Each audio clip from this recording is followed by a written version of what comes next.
Hello mga ka-builders, good morning. Isa na naman pong proyekto yung ihahatid ko sa inyo.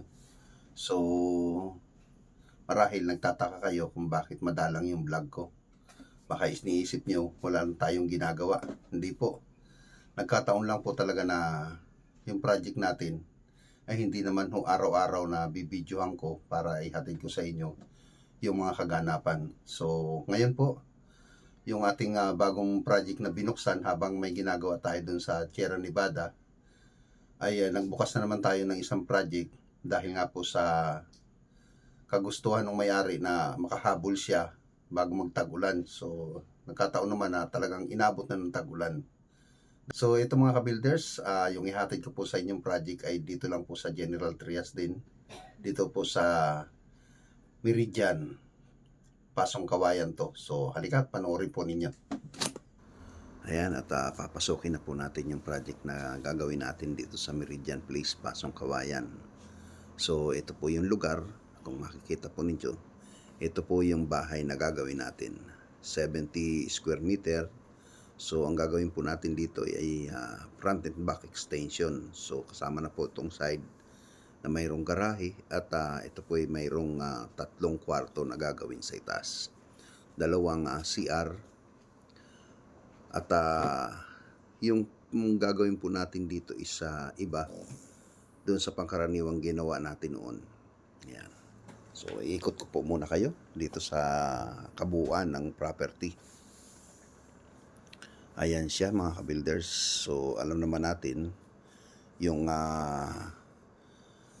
bahay ng Philinvest ay halos ay hindi nagkakaiba yan sa Lumina ng Angelique. So yun nga lang, ito ang gagawin natin dito talaga kasi iba yung hagdan nila. So ito is ihiga pa natin yung hagdan nila dahil masyadong matarik. Ayan. So wala akong mababago doon sa disenyo. Pero doon sa taas ay may 3 kwartong gagawin. Itong CR na to is titibagin po natin yan at ilalabas. Ayun. Kasi nga po nakausli yan dito sa loob. At itong lababo na to, magkakaroon dito ng way. At bubuksan natin yan. Ayan. Kapag pa-deliver na tayo ng materials. At nagsisimula na rin po kami ng paghuhukay ng mga foundation, yung gagawin naming puting sa bawat poste. Ayan. So ang lalim po niyan ay nasa 1 meter. At gagamitan po natin yan ng 16 mm na bakal dahil nga po sa up and down ito. Yun. Ito na. At kami gumagawa na ng column o ng poste. So magagaling. Sinusukat pa talaga yung arawan natin tao. Ayan. So, hindi na natin kailangan na sitahin yan dahil alam naman natin na siyempre, pag ang tao sinabihan mo na 20 cm yung gagawing pagitan ng stirrup, so sinusunod nila. So, hindi naman matatansya yan ng dangkal lang. Kaya, yun, gumamit sila ng metro. Ayan mga ka-builders. So may mga column na tayo. So at kami ready na. At nakapagbuhos na rin kami. Ayan. Okay mga ka-builders. Ayan at unti-unti na nga pong nabubuo yung project namin. Ito'y nakapagtayo kami niyan, mga poste na yan, ng mabilisan na panahon dahil nga po ang hinahabol namin dito yung tag-ulan. Ayan. So ayan at nakapaghanda na kami ng asintada. At ang ginagawa namin ngayon dito sa likod yung asintada ng extension ng CR. So inuna na rin po namin ang flooring dito sa baba kahit na wala pa kaming slab. Gawa nga po ng ang gagamitin namin po dito ay yung soaring jack. So kailangan matibay na po yung flooring namin para na sa ganun po hindi bumaba yung slab na tinutukuran namin ng soaring jack. So kasi po ang gagamitin namin dito is steel deck. Ayan, okay na yung aming flooring dito sa baba.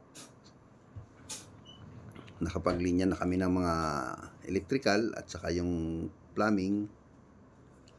Yun. So ayan mga builders. At okay na yung mga poste rin namin dito sa front. Ito sa gate. Yun. So at yung elevation po na yan ng asintada ay maglalagay na po kami dyan ng biga. Yung pinakabimbo na sasalo doon sa steel deck. Ayan. So ito na nga po siya. Unti-unti na namin binubuo yung beam para po doon sa paglalagay namin ng steel deck. So ito mga ka-builders, alam nyo, yung ihatid ko sa inyong project video na to ay kalahati lang po doon sa gagawin namin trabaho. So ito na po yung steel deck. Ang ginamit po namin dyan is sinaluhan na lang namin ng tubular para hindi po masyadong maraming kalat sa ilalim. So sigurado po yan. Yan. Sigurado po yung tukod na yan dahil may mga brace po yan at tubular din. Ayan. Pa-cross at saka cross horizontal and vertical. So ayan po.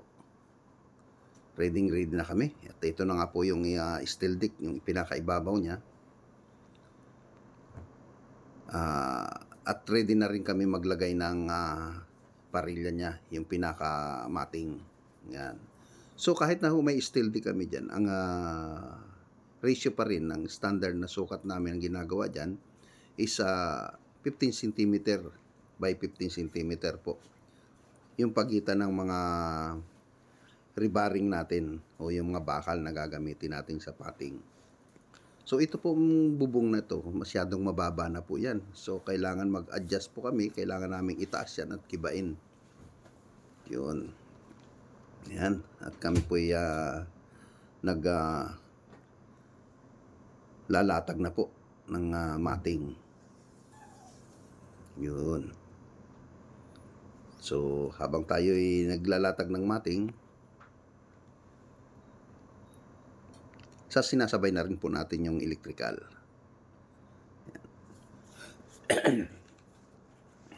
So at naka-ready na pa kami magbuhos niyan maya-maya lang. So mga ka-builders, doon po sa aking mga subscriber, pasensya na po kayo kung madalang po o late na naman yung aking upload. Gawa nga po ng yun, nagkasunod yung project na to doon sa Sierra Nevada. Pero huwag kayong mag-alala, malapit na pong matapos yun dahil nasa second tranche na po kami o yung pangalawang building o pangalawang bahay na ginagawa namin doon sa bandang likod. Kasi po ang ginawa namin doon is 2 kwarto, ay 2 bahay. Isang pauupahan doon sa likod at saka yung isang bahay naman dito sa may bandang ibaba para doon sa may-ari. Yun. So shout out ako kay Shirley, laging nandiyan para sa amin. Doon sa mga subscriber ko na laging nag-aantabay ng upload ng aking mga video. So ayan mga ka-builders, at kami nagbubuhos na at medyo malaki-laki yung aming binubuhusan, kaya gumagamit na rin kami ng portable cement mixer. Ayan. So yun, kailangan rin natin ng maraming tao dahil medyo malayo-layo yung pagbubuhusan. Ayan. So kung nakikita po ninyo yung rebarring natin, 15 cm by 15 cm po yung pagitan yan, at yan ay naka-welding po sa steel deck. Nang sa ganun po, kung halimbawa sakali mga bumigat yung steel deck, yan, nakikerry niya na nabibit-bit niya. So naka-welding rin po yan dyan sa steel deck. Hindi po lahat naman ng bakal ay naka-welding, kundi may mga part na kailangan bit-bitin talaga ng nakadikit dun sa may carrier po siya, may clamp, at hindi po yan nakadikit sa steel deck na rebarring natin. So ayan, at matatapos na po tayo sa ating pagbubuhos. So mga ka-builders. Antabayan nyo po sa susunod na video nito yung pagpapartisyon na namin. Ayan, tapos na kami magbuhos, naglilinis na. Yung pagpapartisyon namin at pagsisiling para dito sa project na ito dahil nga po sa gusto ng may-ari matapos to ng 3 buwan. So 1 buwan lang po natitira sa amin kaya kailangan na namin i-apurahin. Ayan. So nakapag buhos na kami at sa ngayon siguro ito po ay bago namin asintahan, tumagal muna ito ng mga 2 linggo mahigit. Yan. So ngayon nag-asintada na rin kami dito sa taas para po sa 2nd floor. So kung natatandaan niyo po yung sinabi ko po, yung bubong nito is masyado pong nakapakababa. Kaya ang ginawa po namin dyan ay itinaas po namin yung trusses. Maging sa likod, ayan, ito na po yung likod niya. Nag-setback po kami ng ventilation para dun sa bintana nang sa ganun hindi po nakadikit yung maglalagay kami ng bintana kasi dyan hindi po nakadikit sa property. So nag-adjust po kami ng 0.50 para yung hangin open po siya sa likod. Magtayo man dito ng building, so may pagitan pa rin niya na bakod property, so may hangin na papasok. Ayun. So ayan mga ka-builders, hanggang sa susunod po at antabayanan po ninyo. Ayan, ito po yung sinasabi ko, kailangan itaas namin yung bubong dito sa terrace. So magkakaroon kami dito ng firewall para hindi masyadong pangit tingnan kung ididikit namin yung bubong. Susunod namin dyan kasi napakababa po talaga, pati yung dito sa likod. Ayan, kung nakikita po ninyo, ito po yung concrete gutter na gagawin namin. So ito napakababa na po siya ng bubong. So halos 1 metro na po ang pagitan niyan, ayun, doon sa tuktok. So ayan mga ka-builders, hanggang dito muna tayo.